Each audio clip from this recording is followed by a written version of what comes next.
విభజన చట్టం ప్రకారం తెలుగు రాష్ట్రాలకు కేటాయించిన కేంద్ర నిధులు లెక్క తేల్చేందుకు జనసేన ఆధ్వర్యంలో ఏర్పాటైన సంయుక్త నిజ నిర్ధారణ కమిటీ తన నివేదికను వెల్లడిస్తోంది. దీనికి సంబంధించి జనసేన అధ్యక్షుడు పవన్ కళ్యాణ్ మాట్లాడుతున్నారు. హైదరాబాద్ నుంచి ప్రత్యక్ష ప్రసారం ద్వారా చూద్దాం. దీనికి ఇబ్బంది పడింది, బాధపడింది, ఇంకా బాధపడుతున్నది ప్రజలే. దీనిని దృష్టిలో పెట్టుకొని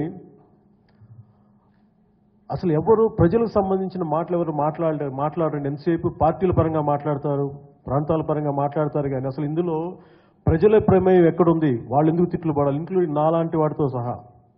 నేను కూడా తిట్లు తిన్నాను. అలాగే ఆ ప్రాసెస్లో జేపీ గారు లాంటి వాళ్ళు కూడా ఎన్నో ఇబ్బందులు గురయ్యారు. కానీ ప్రతి ఒక్కరు దీన్ని చాలా విఘ్నతతోటి ఈ రోజున మొన్న జేపీ గారి ప్రెస్ మీట్లో కూడా అన్నది ఏంటంటే, ఈ రోజున చాలా సామరస్యపూర్వకమైన వాతావరణం ఉంది ఆంధ్ర ప్రాంతం, ఆంధ్రప్రదేశ్ ప్రజల మధ్య, తెలంగాణ ప్రజల మధ్య. దానికి ముఖ్య కారణం కేంద్రం చేసింది కాదు, ప్రజల మధ్య సుహద్భావ వాతావరణం ఏర్పడటానికి ప్రతి ఒక్కరు ఇండివిజువల్గా వాళ్ళు చేసిన కృషి, వాళ్ళదైన కృషి ఈ రోజున అలాంటి సామరస్యపూర్వమైన వాతావరణం ఏర్పడటానికి ముఖ్య కారణం. అంతేగాని ప్రభుత్వాలు అయితే మటుకు ఏం చేయలేదు దీనికి, ముఖ్యంగా కేంద్ర ప్రభుత్వాలు, అటు ఆంధ్రప్రదేశ్ ప్రభుత్వం కానీ. ఈ వాతావరణం ఏర్పడటానికి ప్రజలే ముందుకొచ్చి, అలాగే చాలామంది విఘ్నతతో కూడిన చాలా పెద్ద స్థాయి వ్యక్తులందరూ కూర్చొని దాన్ని చాలా సామరస్యపూర్వకంగా ఈ రోజున హైదరాబాద్లో ప్రశాంతంగా ఉండటానికి ఒక వాతావరణం ఏర్పడడానికి ఇది నేపథ్యం. ముఖ్యంగా రాష్ట్రం విడిపోయినప్పుడు ఒకటే ఒక సమస్య ఏం చెప్పారంటే, తెలంగాణని రాష్ట్రంగా విభజించాలి అంటే ఆంధ్రప్రదేశ్కి మేము ప్రత్యేక హోదా ఇస్తాం, అందువల్ల మేము విడగొట్టేస్తాం. దానివల్ల ఏదైతే నష్టపోతున్నారో ఇక్కడే ఉండిపోయినాయి, పెట్టుబడులన్నీ ఇక్కడే ఉండిపోయినాయి. అలాగే ఐపీ రీఆర్గనైజేషన్ యాక్ట్లో మన కృష్ణారావు గారితో మాట్లాడుతున్నప్పుడు కూడా చాలా సంస్థలు, ట్రైనింగ్ ఇన్స్టిట్యూట్స్ కానీ ఇవన్నీ అనేక సంస్థలు ఇవన్నీ కూడా ఇక్కడే ఉండిపోయినాయి. అవి మనుషులైతే కదల్చగలం, కానీ ఇక్కడున్న ఎసెన్షియల్ అసెట్స్ని మటు కదపలేము. సో ఇలాంటి ఎన్నో, ఒకటి కాదు రెండు కాదు, విద్యా సంస్థలు కానీ రకరకాల అంశాలతో ఇట్లా ఇవన్నీ చూసిన తర్వాత వీటిని ఎలాగా చేయాలి, ఎలా ముందుకు తీసుకెళ్లాలనే ఉద్దేశంతో జాయింట్ ఫ్యాక్ట్ ఫైండింగ్ కమిటీలో ఒక 11 అంశాలు ముందుకు వచ్చినాయి. దీంట్లో ఇందాక నేను చెప్పినట్టు ఎందుకు నేనే ముందుకు తీసుకొచ్చానంటే, దీన్ని నా ఆవిర్భావానికి కారణం ఆంధ్రప్రదేశ్ రాష్ట్ర విభజన, ప్రజలకు జరిగింది. దీంట్లో ప్రజల పాత్ర లేదు, ప్రజలు దీనికి బాధలకు గురయ్యారు, కానీ దీంట్లో ప్రమేయం ప్రజలకు లేదని ఒకటి. ఆ రోజున నేను ఎన్డీఏ, భారతీయ జనతా పార్టీకి, తెలుగుదేశం పార్టీకి నేను నా వంతు కృషి చేయడం జరిగింది. సో నాకు సహజంగా నాకు ఒక నైతిక బాధ్యత అయిపోయింది. అంటే వాళ్ళు ఏమి చేసినా అది బయటికి వెళ్ళేటప్పుడు ప్రతి ఒక్కరు నన్ను భారతీయ జనతా పార్టీ పార్ట్నర్ అంటారు, లేదంటే తెలుగుదేశం పార్టీ పార్ట్నర్ అంటారు. సో వీటన్నిటికీ నాకు, ప్రజలకి నైతికంగా నేను సమాధానం చెప్పాల్సిన పరిస్థితులు నాకు వచ్చినాయి. తప్పించుకుపోదామంటే ఆ రోజున ఈ ఎన్డీఏ మీటింగ్స్లో తెలంగాణలో కానీ ఆంధ్రప్రదేశ్లో కానీ ముఖ్యంగా చెప్పిందంతా ఇది ఖచ్చితంగా చేస్తాం, విభజన హామీలు నెరవేరుస్తాం, అలాగే ఆంధ్రప్రదేశ్ ప్రత్యేక హోదా 5 సంవత్సరాలు కాదు, 10 కాదు, 15 సంవత్సరాలు ఇస్తాం అని ఇట్లా ప్రతి ఒక్కళ్ళు కోరుకొని, నేను నిజంగా ప్రజలందరితో పాటు నేను చిత్తశుద్ధిగా నమ్మాను, ఖచ్చితంగా చేస్తారు ఇదంతా అని. ఆ చేసే ఉద్దేశంలో చాలా మనస్ఫూర్తిగా నేను నా వంతు కృషి చేశాను. అది ఎంత పర్సెంటేజ్ ఓటు కింద మారింది ఇవన్నీ పక్కన పెడితే, నేను నా వంతు కృషి చేశాను కాబట్టి ఈరోజు ప్రజలు నన్ను ప్రశ్నిస్తుంది, మరి ఇన్ని జరుగుతున్నప్పుడు, ఇన్ని వ్యత్యాసమైన ప్రకటనలు వస్తున్నప్పుడు నువ్వేం మాట్లాడుతున్నావు అని చెప్పి ప్రతి ఒక్కరు నన్ను ప్రతి చోట నిలదీస్తున్నప్పుడు ఇది నాకు ఒక నైతిక బాధ్యతతోటి, నైతిక నిబద్ధతతోటి నేను దీన్ని నాకన్నా పరిమితమైన స్థాయి, ఆలోచన స్థాయి కానీ అవగాహన స్థాయిని, చాలామంది మేధా సంపత్తి ఉన్న వ్యక్తులు, అనుభవజ్ఞులు, అటు రాజకీయ పరంగా అటు పరిపాలన అనుభవం ఉన్న వ్యక్తులు, వీళ్ళందరూ కలిస్తేనే దీని ఒక సక్రమమైన అవగాహనతో కూడిన ఒక అందరికీ అవగాహన కల్పించవచ్చనే ఉద్దేశంతో దీన్ని పెట్టడం జరిగింది. దీనికి సంబంధించి ఒక 11 అంశాలను ముఖ్యంగా జాయింట్ ఫ్యాక్ట్ ఫైండింగ్ కమిటీ గుర్తించారు. వచ్చినాయి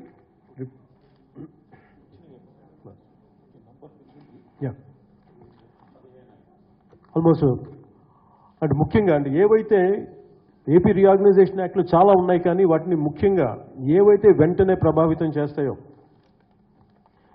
ఏవైతే ప్రజలకి వెంటనే ఉపయోగపడతాయో వీటన్నిటిని గుర్తించి తీసుకురావడం జరిగింది.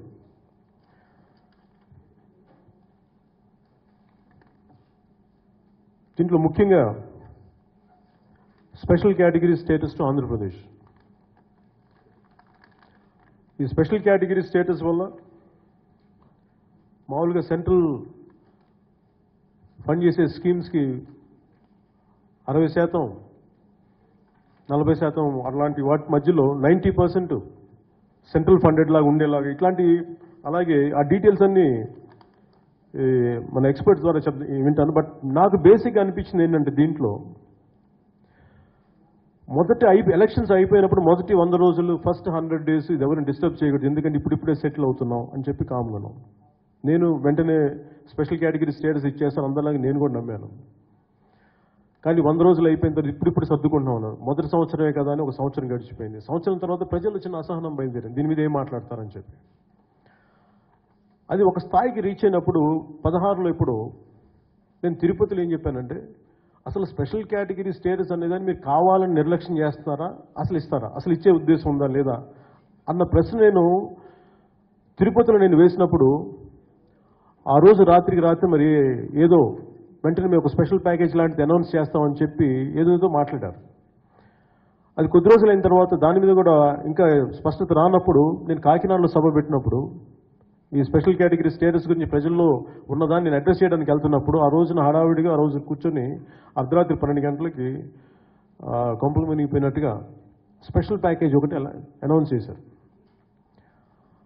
ఆ స్పెషల్ ప్యాకేజ్ని అంటే మనకి ఎలా ఉంటుందంటే కొండంత ఆశ చూపించి ఆల్మోస్ట్ చంద్రుడిని తీసుకొస్తామని చెప్పి కొండంత ఆశ చూపించి నేను ఆ రోజు అందరూ ఏంటంటే అక్కడ సామెత ఏదో మా పిల్లలు ఎవరు మాట్లాడుతుంటే అనిపించింది, ఈ స్పెషల్ ప్యాకేజ్ ఏం లేదంటే చేతికి 2 పాచిపోయిన లడ్డూలు ఇచ్చారని చెప్పి అలా అనుకున్నప్పుడు ఆ రోజున తెలుగుదేశం ప్రభుత్వం అన్న మాటలు ఏంటంటే, అవి పాచిపోయిన లడ్డులైనా మేము తీసుకుంటాం, మాకు చాలా ఇష్టం అవి, ఎందుకంటే ప్రజలకి చాలా అత్యవసరమైన పాచిపోయిన లడ్డులను తీసుకొని ఈ రోజున కన్ఫ్యూజన్ ఏంటంటే అదే పాచిపోయిన లడ్డూలు కూడా ఇంకా సరిగ్గా రాలేదు,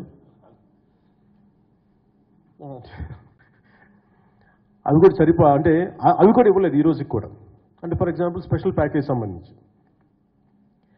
అలాగే స్పెషల్ కేటగిరీ స్టేటస్ అనే ఒక పదం ఏమైపోయిందంటే, చిన్నప్పుడు నేను ఛత్రపతి శివాజీ కథలు చదువుకున్నప్పుడు ఆయన కోటని దాడి చేయాలంటే ముందు ఒక ఉడుముకి కొంచెం తేనె రాసి కోటపైకి పంపించేవాడు, దాన్ని నడుము తాడుగట్టి అది వెళ్ళి పైకి వెళ్ళిన తర్వాత దాంతోపాటు మిగతా వాళ్ళందరూ పాకిన తర్వాత కోటలో వెళ్ళిపోయిన తర్వాత దానికి అట్లీస్ట్ తేనె పెట్టేవాళ్ళు దాన్ని చేసిన కృషికి. రాష్ట్రం విడగొట్టిపోయినప్పుడు ప్రజలందరికీ చెప్పింది ఏంటంటే మీకు స్పెషల్ కేటగిరీ స్టేటస్ ఇస్తామని చెప్పి ఒక తేనె రాసి వదిలేశారు. సరే ఇస్తారు, కింద పడ్డారు మీద ఇస్తారేమని చెప్పి ఆశతోటి ఓట్లేశారు. అలాగే నాలాంటితో సహా 5 సంవత్సరాలు 15 సంవత్సరాలు అని చెప్పి మళ్ళీ ఇంకోసారి తేనె రాసి మళ్ళీ ఈసారి ఓట్లు తీసుకొని ప్రభుత్వంలో ఉన్నారు, ఎంపీలు అయ్యారు, ఎమ్మెల్యేలు అయ్యారు, ప్రభుత్వాలను స్థాపించారు. మళ్ళీ అది అయిపోయాక మళ్ళీ స్పెషల్ కేటగిరీస్ ప్యాకేజ్ అవసరం లేదు. ఇట్లా కన్ఫ్యూజన్ ఎప్పుడు కూడా ఉడుముకి ముఖం మీదకి రాసిన తేనెలా అయిపోయింది ఈ స్పెషల్ కేటగిరీ స్టేటస్. నిజంగా వాడుకొని వదిలేస్తున్నారు తప్ప దీన్ని నిజంగా ప్రజలకి దీనికి న్యాయం చేయాల్సిన అవసరం ఉంది అనేది దీన్ని ఎవరు మాట్లాడలేదు, పట్టించుకోవట్లేదు. అలాగే ముఖ్యమంత్రి గారు కూడా ఒక కాన్ఫ్లిక్టింగ్ స్టేట్మెంట్స్, కాంట్రాడిక్టరీ స్టేట్మెంట్స్ ఉంటాయి. ఒకసారి స్పెషల్ ప్యాకేజ్ సరిపోద్ది అన్నారు, కొన్ని రోజుల తర్వాత స్పెషల్ ప్యాకేజ్ అవసరం లేదు, అది గొప్పది, పాచిపోయిన లడ్డూ లేని సరే మేము తీసుకుంటాం, మాకు అవే కావాలి మా రాష్ట్రానికి అని చెప్పారు. ఒక 2 సంవత్సరాల్లో కొద్ది సంవత్సరాలు అయిపోయింది, 1.5 year అయిపోయిన తర్వాత ఇప్పుడు అవి కాదు, ఇవి సరిపోవు, అది కూడా రావట్లేదు అని చెప్పారు. ఇట్లా ఇంత కాంట్రాడిక్టరీ, ఇంత కన్ఫ్యూజన్స్ ఎందుకు ఉన్నాయి? ప్రతిసారి 2009 నుంచి అంటే ఎప్పుడైతే మీరు చిన్న రాష్ట్రాలకి మేము అనుకూలం అని చెప్పి భారతీయ జనతా పార్టీ పెట్టినప్పటి నుంచి తీర్మానం, దానికి యూపీఏ మద్దతు పలికినప్పటి నుంచి లాస్ట్ 15-14 సంవత్సరాలుగా ఇదే కథ నడుస్తుంది. ప్రజలకి మీరు ఏమి చేయాలో మీరు అవి చేయరు, కాకపోతే మీరు అనుకున్నవి ఇలా కన్ఫ్యూజన్ క్రియేట్ చేసి ఈ రోజుకి కూడా దీనివల్ల నష్టపోతుంది ప్రతి ఒక్కళ్ళు. మీరు పదవులు ఎక్కేస్తున్నారు, పదవుల్లో కూర్చుంటున్నారు, దాని ద్వారా వచ్చే అన్ని రకాల లబ్ధులు పొందుతున్నారు, కానీ నష్టం విపరీతంగా ప్రజలకు జరుగుతుంది. దీన్ని ఎవరు పట్టించుకోవాలి, ఎలా పట్టించుకోవాలి, ఇది ఎలాంటి పరిస్థితులు దారి తీస్తుంది అని చెప్పి నేను ఒక భయంతో ఆ రోజున నేను అంటే ఇవన్నీ 69-72లో ఒక ఫుల్ఫిల్ చేయని ప్రామిస్లు. ఇందిరాగాంధీ గారు పెట్టిన ఒక 8 పాయింట్ ఫార్ములా కూడా ఫుల్ఫిల్ చేయకపోతే అది 2014కి అది పెనుభూతమై అది రాష్ట్రాన్ని విభజన కారణమైంది. అలాగే ఈ రోజున మీరు స్పెషల్ కేటగిరీ స్టేటస్ ఆర్ మీరు ఆంధ్రప్రదేశ్ పునర్విభజన అంశాలు ఏమైతే మీరు ప్రామిస్ చేస్తారో అవి మీకు ఫుల్ఫిల్ చేయనప్పుడు ఎలాంటి పరిస్థితులు దారితీస్తుంది, ఎలాంటి అన్రెస్ట్కి దారితీస్తుంది, ఎలాంటి అశాంతికి దారితీస్తుంది ప్రజల్లో, యువతలో అని అది గుర్తు చేయడానికి కూడా నేను ప్రధానమంత్రి గారికి 2014లో స్వయంగా గాంధీనగర్ వెళ్ళి చెప్పాను, సార్ ఇది మీరు చాలా ప్రత్యేకమైన చాలా సున్నితమైన అంశం, మీరు దయచేసి దీన్ని గుర్తించండి అని చెప్పి వారికి చెప్పడం జరిగింది. వారు కూడా దాన్ని చాలా సావధానంగా అర్థం చేసుకున్నారు. కానీ వన్స్ వారి ప్రైమ్ మినిస్టర్ అయ్యాక మరికి ఉన్న కంపల్షన్స్ ఏంటో నాకు అది తెలియదు కాబట్టి అది ఉన్నది ఆంధ్రప్రదేశ్ ప్రభుత్వం, ముఖ్యమంత్రి గారు, మిగతా వారి ఎంపీలు కాబట్టి నాకు దాని మీద అంత అవగాహన లేదు ఎందుకు మార్పు తీసుకున్నారు అనేది. వీళ్ళు ఎందుకు బలంగా అడగలేకపోయారు అంటే 4 సంవత్సరాలు మీకు ఎందుకు పట్టింది? మళ్ళీ ఇప్పుడు కూర్చొని స్పెషల్ ప్యాకేజ్ రాలేదని చెప్పారు. ఆ రోజు నేను పాచిపోయిన లడ్డూలు అంటే కాదు, పాచిపోయిన లడ్డూలు మహా బంగారం అని చెప్పి తీసుకున్నారు. మళ్ళీ ఏమన్నారు, స్పెషల్ ప్యాకేజ్ మళ్ళీ వస్తుంది దాని మీద మాట్లాడారు. మళ్ళీ ఈ రోజు ఏమన్నారు, మళ్ళీ మీరు మాకు స్పెషల్ కేటగిరీ స్టేటస్ కావాలి. ఇంత కన్ఫ్యూజన్ దేనికి? నేను మీకు మద్దతు పలికింది ఇంత అనుభవజ్ఞులైన, రాజకీయ అనుభవం ఉండి, పరిపాలన అనుభవం ఉన్న ఇలాంటి పెద్ద వ్యక్తులే, ఈ స్థాయి వ్యక్తులు మీరు కన్ఫ్యూజన్ గురైనప్పుడు అది మీకు ప్రజలకు ఎలా న్యాయం జరుగుద్ది, ప్రజలకి ఎలా నమ్మకం కలుగుద్ది, దీని ద్వారా ప్రజలకు ఎలాంటి నష్టం జరుగుద్ది, ఇది మీరు సరిగ్గా కానీ ప్రతి ఒక్కరు దీన్ని బాధ్యతతో కానీ మీరు ముందుకు తీసుకెళ్ళకపోతే ఇది చాలా అస్థిరతకి, చాలా అనిశ్చితికి, దీంతోపాటు రేపొద్దున పొలిటికల్ ఈక్వేషన్స్ కూడా మారిపోతాయి. అందుకని దయచేసి దీన్ని మీరు ప్రత్యేకించి ఈ అవగాహన కోసం ప్రజలకి పూర్తిగా తెలియజేయడానికి దీన్ని పెద్దలందరికీ దీని మీద వారికి చర్చించి వారు కూడా దాదాపు ఇలాంటి పరిస్థితుల్లోనే అన్ని ఈ వర్డింగ్ నాకు లేదు కానీ రిపోర్టు నేను ఉన్నాను దీంట్లో, కాకపోతే ఈ వర్డింగ్ ఎగ్జాక్ట్ నాకున్న అవగాహన ఏంటంటే మన ఈ మధ్యన కూడా అరుణ్ జైట్లీ గారు అంటున్నారు 2014కి రావాల్సిన ఎరియర్స్ ఇంకా మేము 2 ప్రభుత్వాలు ఇంకా దాని మీద ఒక స్పష్టమైన అవగాహన రాలేదు, పడుతుంది, ఇంకా మేము ఆలోచిస్తున్నాం దాని మీద అని చెప్పారు.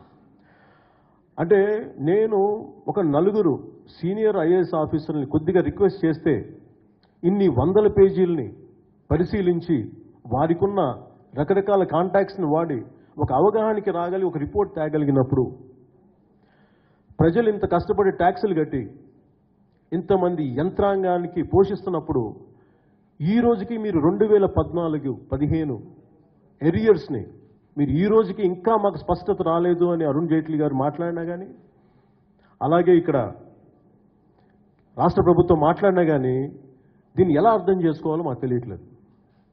అంటే మీరు కావాలని చేస్తున్నారా, లేదా మీకు అవగాహన రాహిత్యంతో చేస్తున్నారా, లేదంటే అంత కెపాసిటీ లేదా, ఈ సమాధానం లేకపోతే సమాధానం చెప్పడానికి మీరు ఇష్టపడట్లేదా? ఇవన్నీ నాకు స్వయంగా నాకు అనిపిస్తున్న ప్రశ్న.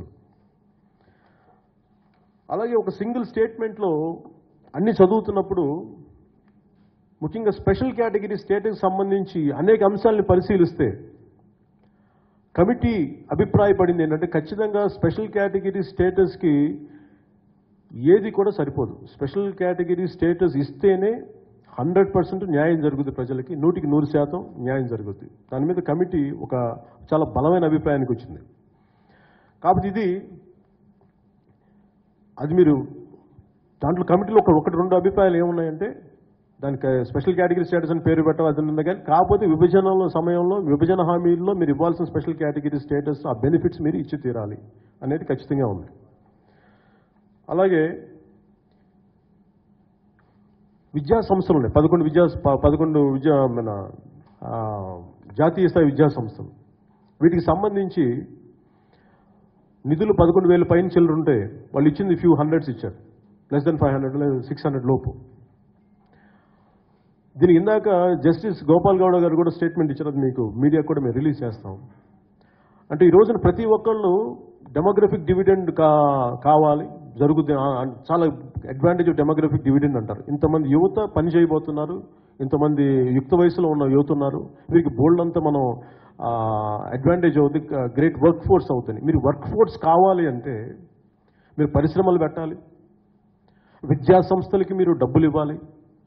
ఉదాహరణకి 11 పైన జాతీయ దాంట్లో మీరు 9 ఇచ్చారు. ఆ 9 కూడా ఆల్రెడీ ఎగ్జిస్టింగ్ ఎస్టాబ్లిష్డ్ ఇన్స్టిట్యూషన్స్లో నడుస్తున్నాయి తప్ప ప్రత్యేకించి ఇంకా పెట్టలేదు. అలాగే వాటికి ఇచ్చింది కూడా చాలా నామమాత్రపు డబ్బు. ఇది మీరు ఎప్పటికీ డబ్బులు పెట్టాను, ఇప్పటికి మీరు 4 సంవత్సరాలకి మీరు దాంట్లో 5% ఇచ్చారు. 100% ఇవ్వాల్సింది 5% ఇచ్చినప్పుడు ఎప్పుడు ఆంధ్రప్రదేశ్ విద్యార్థులు కానీ యువత కానీ ఎప్పటికీ దాని నుంచి బెనిఫిట్ తీసుకుంటారు?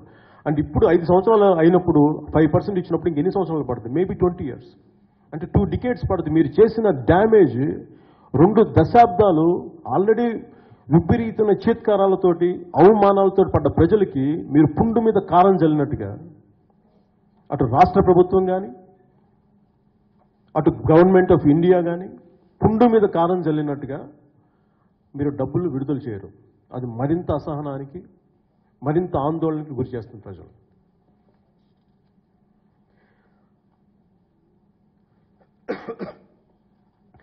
పోలవరం ప్రాజెక్ట్ సంబంధించి అది ఒక నేషనల్ ప్రాజెక్టు, అది షెడ్యూల్ ప్రకారం కంప్లీట్ చేయాల్సిన అవసరం ఉంది. అలాగే ఏవైతే ఖర్చులు ఉన్నాయో, ఏవైతే ఖర్చులు పెరిగినాయో అది ల్యాండ్ ఎక్విజిషన్ సంబంధించి కానీ, అలాగే రీసెటిల్మెంట్ రీహాబిలిటేషన్ సంబంధించి కానీ అది భారత ప్రభుత్వమే దీన్ని బేర్ చేయాలన్నది కమిటీ అభిప్రాయం.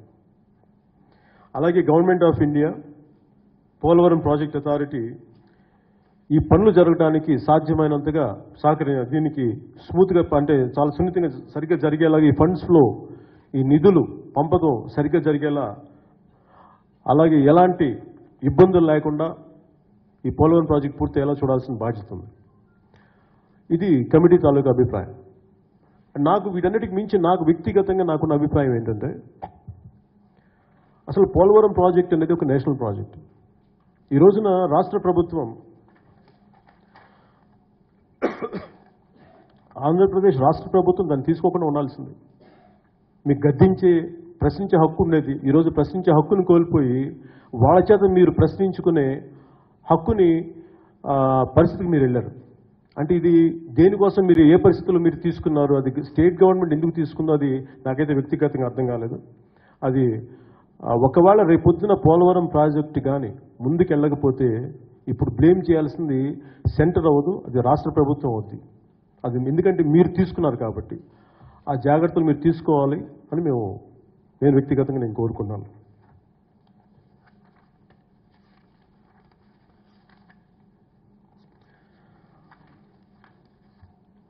అలాగే రైల్వే జోన్ అని ఆంధ్రప్రదేశ్కి రైల్వే జోన్, ఇది ఈ రోజుకి దాని మీద నిర్ణయం తీసుకోలేదు. విశాఖ రైల్వే జోన్ సంబంధించి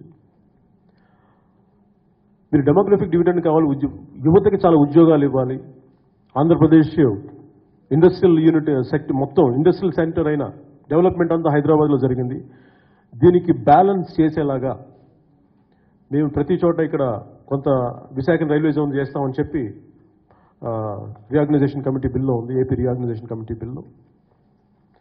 దీని గురించి మాట్లాడుతున్నప్పుడు అది వైబిలిటీ కాదంటారు. ఏది అడగండి కేంద్ర ప్రభుత్వం కానీ అది వైబిలిటీ లేదు, ఇది వైబిలిటీ కాదు. మరి ఏది వైబిలిటీ మీకు? అంటే మీరు వైబిలిటీ అని చెప్పి రాష్ట్రాన్ని విడదీశారా? మరి ఏది వైబిలిటీ? ఏది కాకపోతే మీకు వైబిలిటీ అది కాదు, ఇది వైబిలిటీ లేదంటారు. అలాగా మరి అలాంటప్పుడు రామ్ విలాస్ పాస్వాన్ గారి ఊరు అది హాజీపూర్ని మీరు ఎలా చేయగలిగారు రైల్వే జోన్ కింద?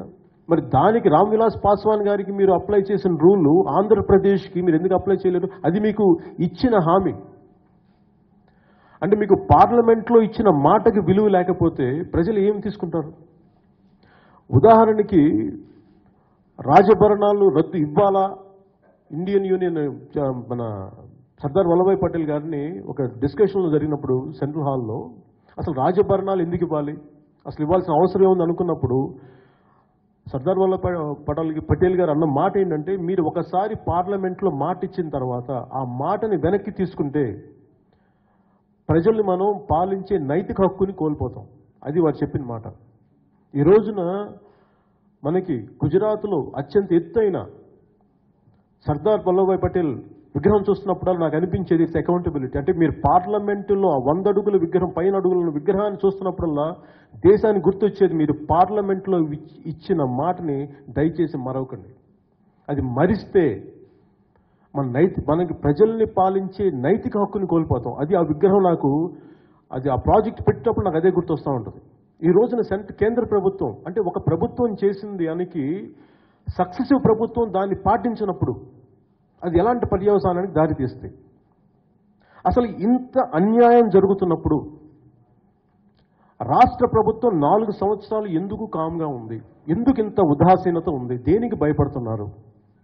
దేనికి మీరు ఇంత భయాలు అన్నది నాకు వ్యక్తిగతంగా నాకున్న ఇవి ఆలోచనలు.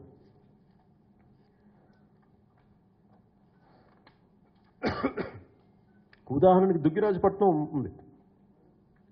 కేంద్ర ప్రభుత్వం దానికి రకరకాల పర్యావరణ సమస్యలు కానీ లేదంటే జాతీయ భద్రతా సమస్యలు ఇవన్నీ ఉన్నాయి. అలాంటప్పుడు రాష్ట్ర ప్రభుత్వం దానికి ఎందుకు మీరు ఒక ఆల్టర్నేట్ పోర్ట్ ఇవ్వలేకపోయారు? ఒక దుగ్గిరాజపట్నం కుదరదు అనుకున్నప్పుడు దానివల్ల బోల్డంతా మనకి అడ్వాంటేజ్ ఉంది, బోల్డెన్ ఉద్యోగ అవకాశాలు ఉన్నాయి, బోల్డంత ఎకనామిక్ యాక్టివిటీ ఉంటుంది, దానివల్ల ఒక బోల్డంత ఇన్ఫార్మల్ సెక్టార్ పెరుగుతుంది, అక్కడ ఉద్యోగాలు వస్తాయి. మరి ఇవన్నీ పెట్టుకున్నప్పుడు దానికి ఆల్టర్నేటివ్ మీకు దుగ్గిరాజంపట్నం కాదన్నప్పుడు ఇంకొక పోర్టుని ప్రభుత్వం నిర్మిస్తామని చెప్పినప్పుడు భారత ప్రభుత్వం దాన్ని మీరు ఎందుకు సద్వినియోగం చేయలేకపోయారు? ఎందుకు దాన్ని ఉపయోగించుకోలేదు? దాని మీద ఎందుకు ఒక స్పష్టమైన ప్రకటన మీకు ఎందుకు రాలేదో అది రాష్ట్ర ప్రభుత్వం తెలియజేయాల్సిన అవసరం ఉంది.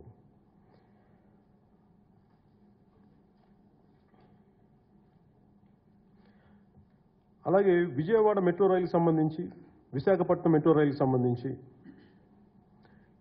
ఇది విభజన సమయం అంటే ఆంధ్రప్రదేశ్ విభజన చట్టంలో అది దాని ప్రకారం ఉండాలి తప్ప కొత్త మెట్రో రైలు చట్టం దీనికి వర్తించదు అన్నది కమిటీ తాలూకు అభిప్రాయం. ఇక్కడ ఎక్కడ క్లాష్ ఉందో నాకు అర్థం కావట్లేదు. ఇప్పుడు నన్ను ఈ రోజుకి నేను వాళ్ళ పదవుల్లో లేను, వాళ్ళ అధికారంలో లేను. నేను వాళ్ళకి సపోర్ట్ చేశాను ఎన్డీఏకి. అంటే ఎన్డీఏ నా ఉద్దేశంలో తెలుగుదేశం పార్టీ, భారతీయ జనతా పార్టీ. వాళ్ళు చేసిన పనికి నన్ను ప్రశ్నిస్తున్నప్పుడు అధికారంలో కేంద్రంలో తెలుగుదేశం ప్రభుత్వం సంబంధించిన మంత్రులు ఉన్నారు, అలాగే రాష్ట్ర ప్రభుత్వంలో భారతీయ జనతా పార్టీకి సంబంధించిన మంత్రులు ఉన్నారు. నాకు రెండు ఒకటే ప్రభుత్వం అలా కనిపిస్తున్నాయి. ఎన్డీఏ ప్రభుత్వం అక్కడున్నది వేరు, ఇక్కడున్నది వేరు నాకు అనిపించట్లా. రెండు పార్ట్నర్సే. మరి కన్ఫ్యూజన్ ఏంటి? మరి ఎక్కడ కన్ఫ్యూజన్ ఉంది? దేని మీద మీకు స్పష్టత లేదు, దేని మీద మీకు గొడవలు ఉన్నాయి? స్టేట్లోనూ ఎన్డీఏ ప్రభుత్వం, ఇక్కడేమో తెలుగుదేశం పార్టీ ముఖ్య భూమికి వహిస్తుంది. అలాగే కేంద్రంలో భారతీయ జనతా పార్టీ ముఖ్య భూమికి వహిస్తుంది. మీ రెండు ఎన్డీఏ ప్రభుత్వాలైనప్పుడు మరి కన్ఫ్యూజన్ ఏంటి? మరి సమస్యలు ఎక్కడ ఉన్నాయి? మరి ఎందుకు మీరు విభజన హామీల్ని మీరు ఎందుకు అమలు పరచడానికి మీకున్న సమస్యలు ఏంటి? ఇవన్నీ ఏమవుతున్నాయంటే